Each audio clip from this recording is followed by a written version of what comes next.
সব টাকা নে খেত হই, টাকা দেওয়ার নামে খোঁজ নেই। এই উজ্জ্বল সাহেব বাড়ি আছেন নাকি? না আব্বু বাড়ি নেই, কিছু বলবেন? হ্যাঁ বলবো। আপনি কে, ওনার মেয়ে? হ্যাঁ আমি ওনার মেয়ে, কি বলবেন বলেন। আপনার আব্বা লোন নেছে, লোনের টাকা দেছে নাকি জন্যি? আজকে সব লোনের টাকা দিতে হবে। আব্বা যে লোনের টাকা না সেটা তুমি জানি না, তা আব্বা তো এখন বাড়ি নেই, আব্বা আসুক তারপর আইসেন। খাওয়ার সময় তো খাইতে পারেন, বাপ কোথা থেকে লোন নেছে এসব জানেন না? তাড়াতাড়ি টাকার ব্যবস্থা করেন, টাকা না নিয়ে আমরা যাবো না। লোন কি আমি নিছি নাকি? আপনি আমার উপরে চিল্লাপাল্লা করতেছেন কেন? আব্বা আসুক, আপনি তারপরে কথা বলেন আব্বার সাথে। কিরে রুমকি, কার সাথে চিল্লাফাল্লা করতেছিস? আর এরা কারা? ভাইয়া দেখো দিনি, আব্বা নাকি ওনাদের কাছে লোন নেছে, এখন এসে ওনারা আমার উপরে চিল্লাপাল্লা করতেছে। কি ব্যাপার ভাই, আপনারা আমার বোনের সাথে চিল্লাফাল্লা করতেছেন কেন? আর আমার আব্বা আপনাদের কাছ থেকে কি জন্য লোন নেছে? কি জন্য লোন নেছে তা আপনি আপনার আব্বার কাছে জিজ্ঞেস করেন। আমাদের কাছ থেকে টাকা নেছে, টাকা দিতে বলেন। আচ্ছা ঠিক আছে, আপনারা এখন যান, আমার আব্বা এখন বাড়ি নেই। আব্বা আসুক, আব্বা আসলে আব্বার সাথে আমি কথা বলতেছি। যাই কথা বলবেন, আজকের দিন সময় থাকলো, কালকে অবশ্যই টাকা পাঠাই দেবেন। আচ্ছা ঠিক আছে, সে আমরা দেখতেছি, আপনারা এখন আসতে পারেন। আচ্ছা ঠিক আছে, আজকে চলে যাচ্ছি, কালকে আবার আসপানে। লোন নেওয়ার সময় তো ঠিকই মিষ্টি মিষ্টি কথা খেয়ে লোন নেছে, লোনের টাকা দেওয়ার সময় গায়ে যত জ্বালা, আমরা যত জ্বালায় পড়েছি ফিল্ড ম্যানেজাররা। বাপটার জন্য ইজ্জত আর থাকলো না কোনো জায়গায়। রুমকি, তুই কি কিছু জানিস আব্বা কিসের জন্য লোন নেছে? না ভাইয়া, আমি তো কিছু জানি না। তুইও কিছু জানিস নে? এই বাপটার নিয়ে পড়েছি মহা বিপদে। আব্বা দাঁড়াও, তোমার সাথে কিছু কথা আছে। কি হয়েছে সোহেল, কি বলবা বলো। আব্বা, এ বাড়ির পরে কিস্তির লোকজন আইছিল, ওদের কাছ থেকে তুমি কিসের জন্য লোন নিছো? কিসের জন্য নিছিলাম এটা কি তোমার কাছে কৈফিয়ত দিতে হবে? আমি দিনা দায়ক হয়ে গেছিলাম, শোধ করার জন্য নিছি। তুমি কিসির দেনাদায়ক হয়ে গেছো কদিন? আরে কিস্তির টাকা এখন কি করে শোধ করবো? কি করে শোধ করব? ওই পশ্চিম মাঠে জমিকান রয়েছে, জমিকান বেচে দিয়ে শোধ করে দেবো। আব্বা ওই জমি বিক্রি করে দিলে তাহলে আমরা ধান টান কোথায় লাগাবো? দিনা শোধ করতে হবে না? এত দিনা দায়ক হয়ে গেছি, দিনা তো আমার শোধ করতে হবে। জমি বিক্রি করবো না কি করব? দেনাদায় শোধ করার জন্য জমি জাতি বিক্রি করে দিবা? পাইছো বাবাইতে তালুক। এই যে তোমার এই মায়েরা রয়েছে, বড় হয়ে গেছে, বিয়ের যোগ্য, এর বিয়ের জন্য যদি টাকা পয়সা লাগে, টাকা তুমি কোয়ান্তে দিবা? আর সবচেয়ে বড় কথা হচ্ছে, তুমি এই টাকা নিয়ে যে করিছোটা কি? কি করেছি এটা তো তোমার কাছে আমি কৈফিয়ত দিতে পারতেছি না। দিনা দায়ক হয়ে গেছি, এখন আমার জমি বিক্রি করে শোধ করতে হবে, তাছাড়া কোনো উপায় নেই। আচ্ছা ঠিক আছে, তোমার এই কিস্তির টাকা যাওয়াই আমি শোধ করে দিবানে, কিন্তু ভুল করেও তুমি জমির দিকে নজর দিয়ে না। আচ্ছা আচ্ছা ঠিক আছে, সে দেখা যাবে। হ্যাঁ দেখা যাবে না, এক এক জায়গায় দেনাদায়ক বাদায় দিয়ে থুয়ে দেবে। বুঝলাম না কি যে করে এই লোকটা। সোহেল না? ও সোহেল, দাঁড়া, কি হয়েছে? না রে মুকুল, সেরাম কিছু না, এ বাড়ির দিকে যাচ্ছি। আরে বন্ধু বান্ধবই তো, দেখে তো মনে হচ্ছে মন খারাপ। কি হয়েছে বল। আর কোষ নে, এই আব্বা একটা লোন করিছে, এখন সে কিস্তির লোকজন বাড়ি পরে এসে বসেছিল, বোনটার সাথে বগাবগি করিছে। আমি আবার মাথা মতো গরম করে রাগে চোটে আব্বারে কয়ে ফেলাইছি যে তোমার কিস্তির টাকা আমি দিবানে। কিন্তু আসলে বন্ধু, টাকা যে আমি কিরাম করে দেবো আমি নিজেই জানি না। কেন, কয় টাকার লোন, এত ঝামেলা? আরে সে কথা আর কোষ নে, টাকা বেশি না, মোটে 15,000 টাকা। নে এই শোন, এখন তো এই পাশে আর আসবি না, এখন তো ওই পাশে আসবি, ঠিক আছে? এই পাশে পুলিশ প্রশাসনে ঝামেলা করতেছে। কিরে কি নিয়ে গেল? 15,000 টাকা এখনো ব্যাপার না, আমি দিয়ে দিচ্ছি, তুই যখন পারিস দিশে নে, সমস্যা নেই। আরে না না না, তোর টাকা আমি নেব না। আর তুই কি শুরু করেছিস? একটু একটু পুলাপানের কাছে হারাম জিনিস তুই ধরাই দিচ্ছিস। আরে এই জিনিস গোপনে গোপনে সবাই খায়, আর দোষ হয় মুকুলের।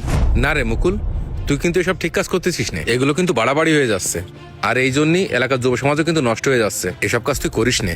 আরে এই স্বপ্নে তুই ভাবিস নে, বন্ধু বান্ধব মানুষ, টাকা লাগলে নিয়ে যা, বন্ধু বলে উপকারটা করতে। ওরে না রে ভাই, আমি মরে গেলেও তোর এই হারাম টাকা আমি ধরবো না, লাগবে না তোর টাকা আমার। ওরে পাগল, টাকার গায়ে কি হারাম হালাল লেখা আছে? তুই নে। তুই তো একটা অমানুষ রে মুকুল, তুই যে এলাকা ছেলে পেলে গুলো নষ্ট করে ফেলতেছিস, যুব সমাজটারে তো পুরো ধ্বংস করে ফেলাই দিচ্ছিস। ও অম্মি, আমি অমানুষ হয়ে গেলাম? তোর যে বাপ বুড়ো মানুষ, আজ বাদে কাল মরে যাবে নে, আর তোর বাপ ছেলে পিলের সাথে খাচ্ছে। কি করলি? আমার বাপ? মুকুল, কথাবার্তা কিন্তু হিসাব কিতাব করে কই। এই যে কে বললি রাব্বি চামড়াটা যে মাল নিয়ে গেল না, যাই দেখকে ওই বাগানে বসে বসে তোর বাপই খাচ্ছে। মুকুল, তোর কথা যদি মিথ্যে হয় রে, তোর ঠ্যাঙের নলানুলো খুলে আমি কিন্তু তোর হাতে ধরাই দিব না একদম। আচ্ছা ঠিক আছে, তুই যাই আগে দেখকে, তারপরে আমার ঠেঙে না লাইসে ভাঙছে নে। এরে আমি কি কব? আচ্ছা ঠিক আছে তুই থাক, আমি হ্যাঁ হ্যাঁ, দেখতেছি। তুই যা যাই দেখকে, যা যাই দেখলেই বুঝতে পারবি নি। আরে সোহেল, তোরেই তো আমি খুঁজ দিছি। আমারে খুঁজতেছিস কেন? আমারে খুঁজতেছিস কেন? কি হয়েছে সুমন? কি হয়েছে? লজ্জায় তোরে আমি কি করে বলবো, তাইলে শোন। এ দ্রুত বানা, দ্রুত বানা, পিনি উঠে গেছে, দ্রুত বানা। কি করতেছিস তোরা? এই বসে রয়েছিস কেন, নুড়ি বানা। কারা রে ও, কি করতেছে ওখানে? এই কারা কি করতেছিস রে বাগানের মধ্যে? ইস, এটা যে সোহেলের বন্ধু নেই কি ফেলায় আজকে ধরা খাই গেছি রে। কি ব্যাপার, ওইটা সোহেলের বাপ না? ও আচ্ছা আচ্ছা, ছেলের কানে যদি চলে যায় আজকে বাড়ি ঢুকবা নাকি কই? সবই তো শুনলি। হ্যাঁ শুনলাম। তা চাচা এই মুরব্বী বয়সে এইসব ছেলেপেলের সাথে এই সমস্ত করতেছে, তালি কিরাম লাগে বল? কি যে বলবো রে সুমন, আসলে আমিও শুনলাম। দেখি আমি একটা ব্যবস্থা নিচ্ছি।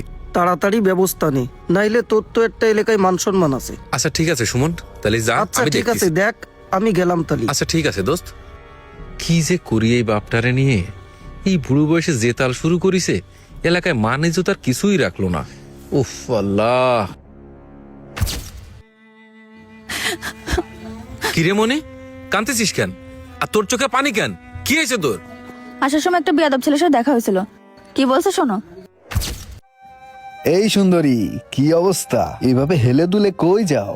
দিন দিন তো চেহারা ছবি খুব সুন্দরই হচ্ছে, কি করে যে কই। কি ব্যাপার, আপনি সামনে এসে দাঁড়ালেন কেন? কি জন্য দাঁড়াইছি বোঝো না ব্যাপারটা?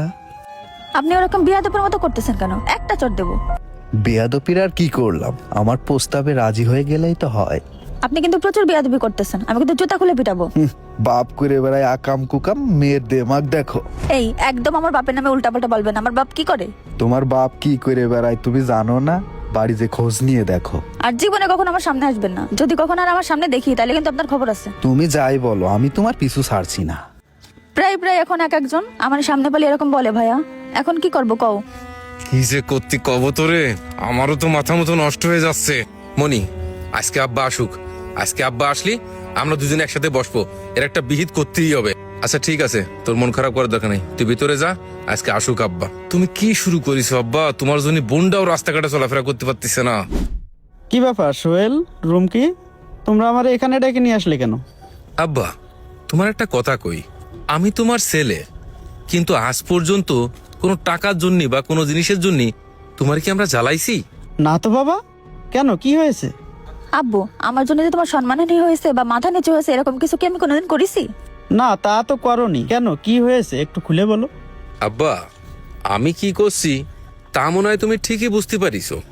আব্বা আমাদের জন্য, আমাদের এই বয়সের জন্য তোমার মান সম্মান চলে যাওয়ার কথা, কিন্তু তা না। তোমার জন্য আমাদের দুই ভাই বোনের রাস্তায় চলাচল করতে সমস্যা হয়ে যাচ্ছে, সমাজে চলতে সমস্যা হচ্ছে। তুমি বোঝো না এগুলো? আব্বা এখন তোমার যে বয়স, তুমি এখন মসজিদে যাবা, 5 ওয়াক্ত নামাজ কালাম পড়বা, ঈমান আমলের সাথে থাকবা। তোমার বয়সী যেসব লোকজন, তুমি সেসব মুরব্বী লোকেদের সাথে আড্ডা দিবা। তা না তুমি কি করো? এগুলো কি ঠিক বলো? তাই বলি কি আব্বা, তুমি এসব কাজ ছেড়ে দাও, এগুলো তুমি আর করে না। আর যদি তুমি এসব কাজ নাই ছাড়তে পারো তাইলে কি আর করা, আমরা দুই ভাই বোন আমরা বাড়ি থেকে বেরোয় চলে যাই। এই ছাড়া আর কি বা করবো? এখন সিদ্ধান্ত তোমার। এরম কি আয়? হ্যাঁ ভাইয়া চলো। ছেলে মেয়েরা অনেক বড় হয়ে গেছে, ওরা এখন রাস্তাঘাটে আমার কারণে অপমানিত হচ্ছে। হে আল্লাহ, তুমি আমারে ক্ষমা করে দাও। আমি এখন থেকে 5 ওয়াক্ত নামাজ নিয়মিত পড়বো, আর ওরা যেটা পছন্দ করে সেটাই আমি করব।